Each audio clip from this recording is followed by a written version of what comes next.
Hey, what's going on there, YouTube? This is SEL0320 representing JVS. I'm back here again for a brand new TV show review for the show Supergirl. The name of this episode was Human for a Day. This is episode 7. By the way, this is a notable mention for Supergirl. They've just confirmed, was it like last week or last Friday, that they got a full listing for a whole season. So a whole 20 episodes that's getting, I commend you, Supergirl. Congratulations, as well as Gotham.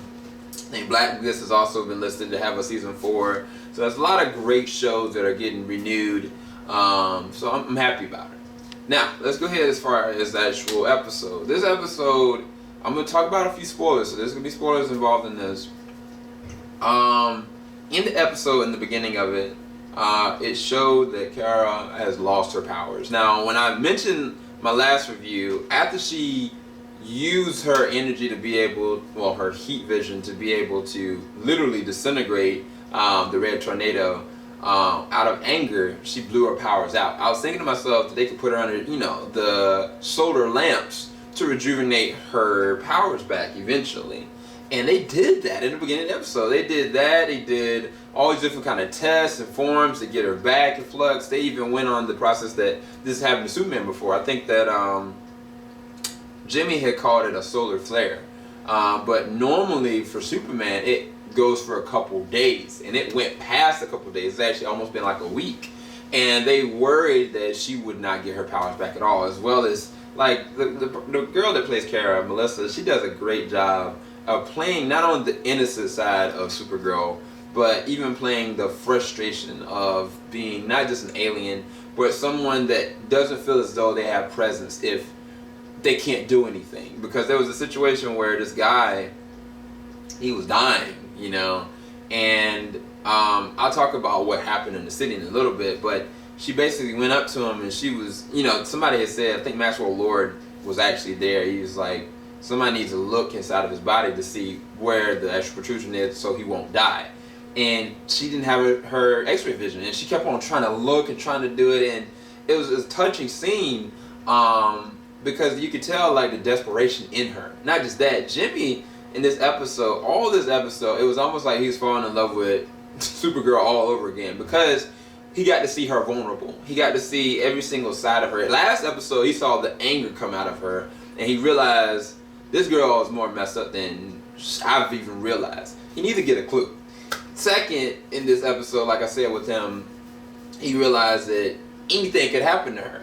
And as much as he, cares about Lucy, he does not want anything to happen to Supergirl. And it's not just because she's, Superman's cousin. It's because he has real urgent feelings for her. Specifically, the sequence when they were in, the actual store, and Supergirl had went up against these guys that had a gun, and she stood in line in front of the gun.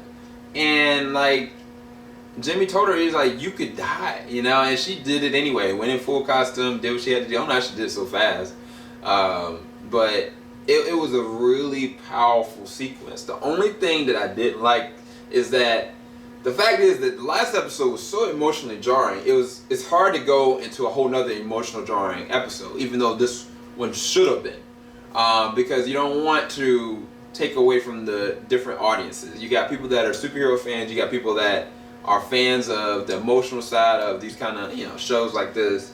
And with her, like, I felt like when she couldn't save the guy, I felt like this was an opportunity for her just to weep, not out of anger, but just out of desperation. And she kind of did that with Jimmy, specifically when she broke her arm. And I saw her like panicking.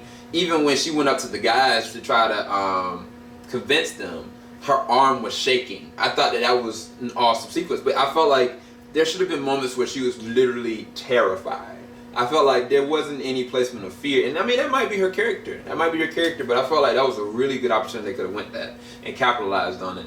But let's think about this. So the other thing that was going on is that there's a person that got broken out of the facility that Alex is working with Henshaw.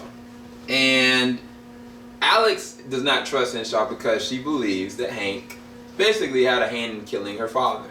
And because of this new threat that's gotten out, he can control minds. And it's really evident that Hank is trying to get her to understand, like, we have to work together. I don't know if you got a problem with me, but we got to get this done. And she just really wasn't listening, and it was really annoying. Most of the episode, I'm sitting there watching. I understand you blame this man, but there was one situation where two of her people were killed. Another person was potentially mind altered, and like she saw it. You know, she literally saw it, and she still cornered Hank into the corner and handcuffed him. You know, I was like, this ain't the time for this. I mean, if you gotta, you know, I understand if you think that he's gonna do something, but if he really wanted to, he would have told you to go out there and take care of it. He decided to go and take some other group of people and try to handle it himself. And I mean, yeah, those people got killed and he lied, but he could have done that to you, you know? And that's the thing, like, I was like looking at, I was like, Alex, you've fallen for Maxwell Lord. You are putting everyone in danger of a situation. I know you got skills, girl. You got skills. But what you're doing is really, it just doesn't make a lot of sense. And then, though, this is the thing that's the biggest spoiler. If y'all have not seen the episode, do not listen to any further what I'm about to say.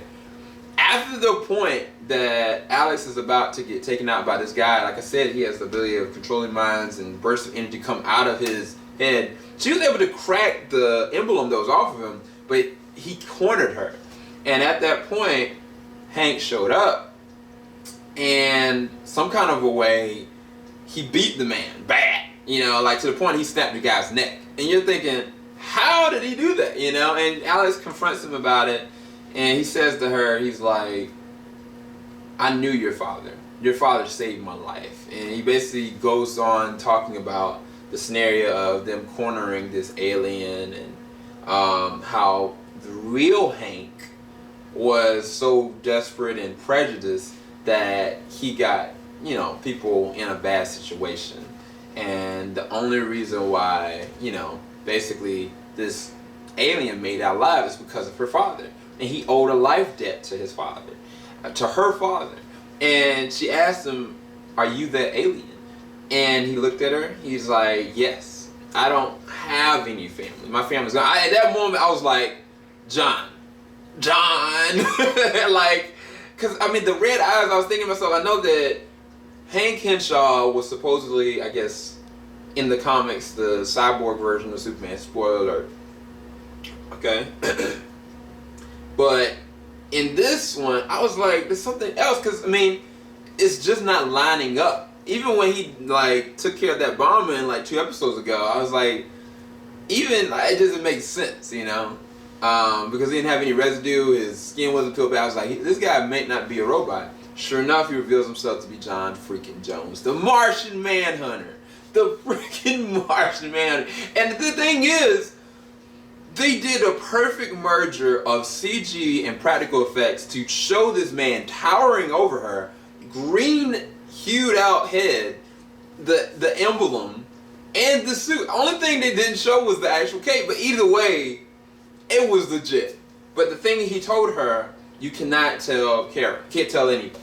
And I can understand why he did that.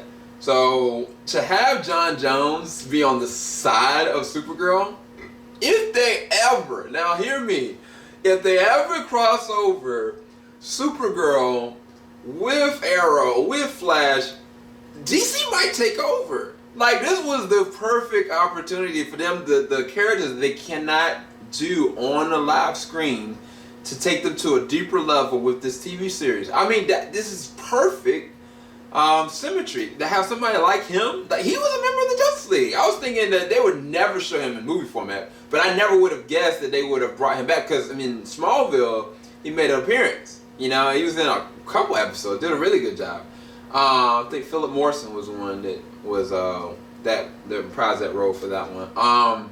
But this one might be legit. This is the best look of Martian Manhunter live action that has ever been seen. Regardless of year, like, he's too CG, he's too, I mean, dude, you got the Martian Man, just be happy. Either way, that solidified this episode for me. This was a really great episode. I guess episode 8.5 out of 10. It was really good.